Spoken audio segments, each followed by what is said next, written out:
জলবায়ুর শব্দাবলী। জলবায়ু শিক্ষা হোক সবার জন্য। গ্রিনম্যানের একটি উদ্যোগ। সূক্ষ্ম বস্তুকণা বা পার্টিকুলেট ম্যাটার, পিএম।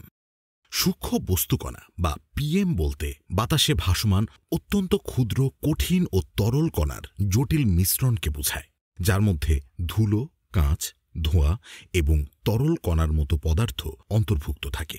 এই কণাগুলোর আকার বিভিন্ন হয়, যেমন PM10 হল 10 মাইক্রোমিটার বা তার কম ব্যাসের শ্বাস প্রশ্বাসযোগ্য কণা এবং PM2.5 হল 2.5 মাইক্রোমিটার বা তার কম ব্যাসের সূক্ষ্ম কণা, যা আরও বেশি ক্ষতিকর।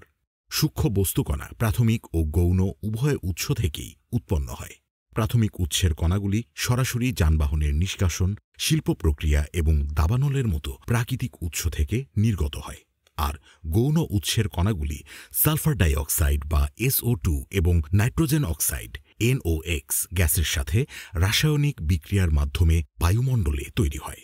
PM2.5 কণা বিশেষভাবে উদ্বেগজনক, কারণ এটি ফুসফুসের গভীরে প্রবেশ করে রক্তপ্রবাহে মিশে যেতে পারে, যা শ্বাসযন্ত্রের সমস্যা, হৃদরোগ এবং মৃত্যুর হার বৃদ্ধিসহ মারাত্মক স্বাস্থ্য ঝুঁকি তৈরি করে।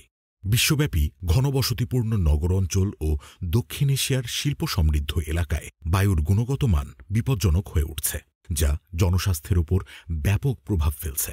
বায়ু দূষণ কমাতে একটি সমন্বিত ব্যবস্থা গ্রহণ করা জরুরি। এর মধ্যে যানবাহনের ব্যবহার হ্রাস, শক্তি সংরক্ষণ, খোলা জায়গায় কিছু না পোড়ানো, বায়ু পরিশোধকের ব্যবহার এবং সঠিক বায়ু চলাচল ব্যবস্থা নিশ্চিত করার মতো ব্যক্তিগত পদক্ষেপ অন্তর্ভুক্ত। একই সঙ্গে সরকারি ও সামাজিক উদ্যোগ গ্রহণ করা অত্যন্ত গুরুত্বপূর্ণ। কঠোর নির্গমন মান প্রয়োগ, গণপরিবহন ব্যবস্থার উন্নয়ন, শিল্প নির্গমন নিয়ন্ত্রণ, টেকসই নগর পরিকল্পনা, নবায়নযোগ্য শক্তির ব্যবহার, টেকসই কৃষি পদ্ধতি গ্রহণ এবং বায়ুর মান পর্যবেক্ষণ ব্যবস্থা গড়ে তোলা ইত্যাদি গুরুত্বপূর্ণ পদক্ষেপের মাধ্যমে সূক্ষ্ম বস্তুকণা দূষণ কমানো সম্ভব। জনসচেতনতা বৃদ্ধির জন্য স্বাস্থ্য ঝুঁকি সম্পর্কিত প্রচারণা চালানো অপরিহার্য। সম্মিলিতভাবে এসব উদ্যোগ বাস্তবায়নের মাধ্যমে বায়ুর গুণমান উন্নত করা সম্ভব হবে, যা জনস্বাস্থ্য সুরক্ষায় গুরুত্বপূর্ণ ভূমিকা রাখবে।